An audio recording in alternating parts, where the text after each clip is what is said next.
আসলে অনেক সুস্বাদু, মানে দেশি জিনিসটা অনেক ভালো। গ্রাম অঞ্চলে মজাটা এরকমই। দেখেন গাছ থেকে নামায় খাচ্ছে খানি, আর শহরাঞ্চলে এরকম মজা তো নেই। আসসালামু আলাইকুম রহমতুল্লাহি ওয়া welcome to my YouTube channel আহলান সাহলান। তো এই ঘাসের ভিউ নিয়ে আপনাদের 2-3টা ভিডিও দিচ্ছি অলরেডি। আজকে একটা জিনিস, তো আমি 2-3 বছর থেকে ঘাস বলি। তো আমি 2বারে বেশি কাটতে পারি না, মানে অনলি 2বার কাটতে পারি। এই বছর 3বার কাটা হচ্ছে, দেখেন কি সুন্দর ঘাস হয়েছে মার্শাল্লাহ দিকে। আর একটু বড় হলে কাটবো এই আশায় ছুটলাম। ওসব এত পরিমাণ বৃষ্টি হচ্ছে এই বছর, মানে 2-3 বছর থেকে সবচেয়ে বেশি মনে হয় বৃষ্টি এবছরই হচ্ছে। তো অলরেডি নিচে এগুলো ভিজে পানি উঠে গেছে। তো আরেকদিন ভালো জোরে বৃষ্টি হলে এগুলো ডুবে দেবে, এখানে কাটতে পারবো না। আর একটু বড় হলে আমাদের একটু ভালো হতো, একটু বড় হতো, ঘাসের ফলন হতো। যদি ফলন করতে যেত তো আমাদের লস হয়ে যেত, মানে লস বলতে হতো ডুবে যেত, মানে ঘাসে পানি উঠতে আমরা কাটতে পারতাম না। এখানে ছোটো দিকে কেটে নিচ্ছি। তো ছোটো দিকে কেটে নিয়ে দেবো, অলরেডি ওদিকে একদিন কাটছি। তো আজ হলো কাটবো হলো দুপুরে, মানে সরি 11টার দিকে আসবো কাটতে, কি 10টার দিকে। তো 10টার থেকে বৃষ্টি হয়েছে, তো বৃষ্টির কারণে ঘাস কাটতে পারি নাই। তো 4টার দিকে এসেছি ঘাস কাটা জন্য। বৃষ্টি ছাড়ছে 3টা 3:30টার দিকে, 3টার দিকে ছেড়ে 3:30 বাজবে না, 3:10-15 এরকম থাকবে। তো বৃষ্টি ছাড়া করে এসেছি কাটার জন্য। না কাটলে কাটলে সকালে দেওয়ার কোনো বুদ্ধি নেই। তো আসেন ঘাস কাটা দেখাবো আর কী পরিমাণ হয়েছে দেখে। এদিকে একটু বড় হয়েছে, মানে এদিকে ঘাস একটু বড়, কারণ এদিকে একটু মানে মানে আগে কাটা ছিল এই সাইডে, ওই সাইডে একটু পরে কাটা ছিল ওই সাইডে। ওই সাইড দেখেন একটু ছোটো আছে। তো মার্শাল্লাহ এত সুন্দর ঘাস হয়েছে। তো আমার জীবনে কোনোদিন আমি 3বার কাটতে পারিনি ঘাস। 2বার কাটতে আমার ঘাস মানে শেষ হয়ে যায়। 3বার কাটা হয়েছে মানে ফুলফিল, মানে তেমন নষ্টটা হয়নি। দেখেন কী পরিমাণ ঘাস হয়েছে, মানে আগে নেই ঘাস হয়েছে। মার্শাল্লাহ অনেক সুন্দর ঘাস হয়েছে। তো ঘাস কাটবো বিসমিল্লাহ। মানে এই ঘাসের ভিতরে আগাছা যেটা বলি বা অন্যান্য ঘাস আছে, ওগুলো কেটে নিচ্ছে একবারে, মানে ওগুলো গরু খাবে। মানে ওগুলো ঘাস হলো দুর্গা ঘাস আর বেশি ঘাস যেটা বলে, এই ঘাসটা আছে।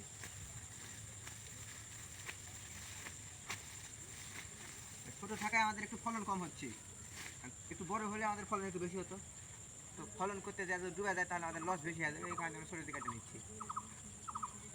আর একটা বিষয়, জমিতে হলো বিছন ছাড়বো, ধানের বীজ ছাড়বো বিছন, আমাদের এখানে বিছন ছাড়া বলে। বীজতলা তৈরি করবো জমিতে।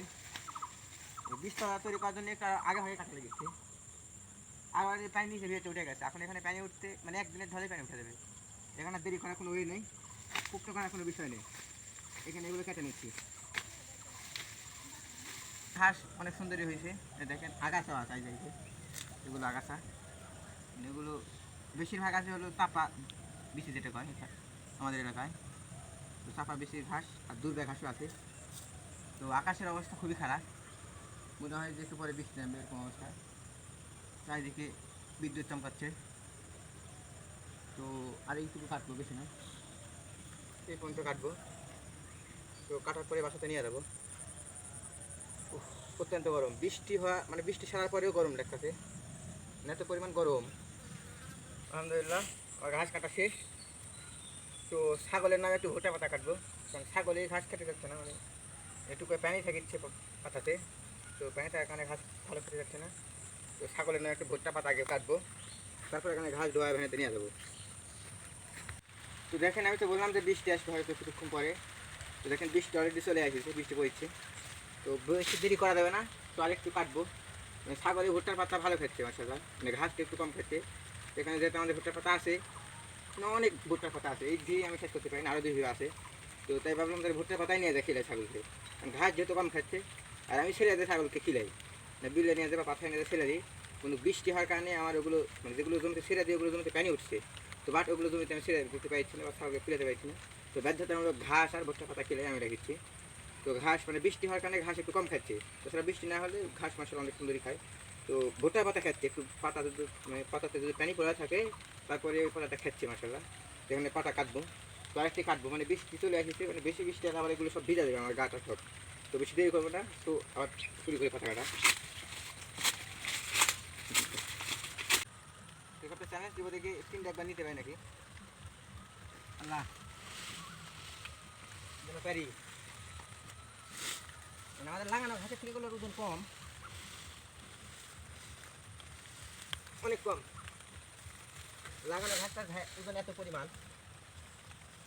মানে হঠাৎ কেউ যদি ওইগুলো ঘাস ধোয়ায় মানে লাগানো ঘাসটা, মানে দুধ গিয়ে দেবে, জীবনের মনে দুধ গিয়ে দেবে, এত পরিমাণ ধরি। ভাই দেখি আমার হাতে হেঁটে মানে একদিন আছে তো মেলা করছি আমি নিয়ে যাচ্ছি মার্শাল্লাহ। তো ঘাস কাটে যাওয়ার সময় তো রাস্তাতে দেখলাম যে গাছের প্যাকে আছে নাকি, তো দেখাতে নিয়ে এসেছি। তো দেখি পাকা আছে নাকি, তো নিচ থেকে তো স্যান্ড বাড়াচ্ছে পাকা আছে, ওই জায়গা তুমি ওই একটা পাকা আছে ওই জন্য।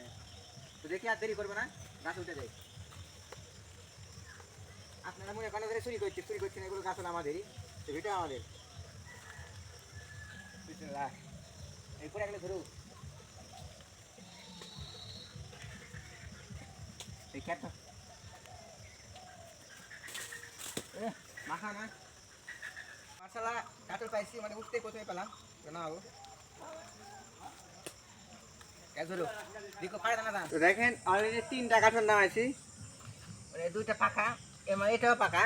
তো রাস্তায় ছেলে ফেলে যাচ্ছে, আর ডাক দিলাম যে কাঠল খেয়ে দাও, তো ছেলে ফেলে আসে ভেঙে কয়েক ছাড় খেয়ে গেছি। তো এইটারে আরও আছে 1-2টা, তো নামালাম না, এই ডাল কেন একটু উঁচু বেশি। তো শরীর 3টে নামাইছে, 3টাতে বাসাতে নিয়ে যাবো। তো 2টা নিয়ে যাবে, একটা খেয়ে যাবে এখানে, আর ছেলে ফেলে আছে 2-3জন মিলে, বুঝলাম। আসলে অনেক সুস্বাদু, মানে দেশি জিনিসটাই অনেক ভালো। গ্রাম অঞ্চলের মজাটাই এরকমই। আর দেখেন গাছ থেকে নামায় খাচ্ছে এখানে, আর শহর অঞ্চলে এরকম মজা তো নেই।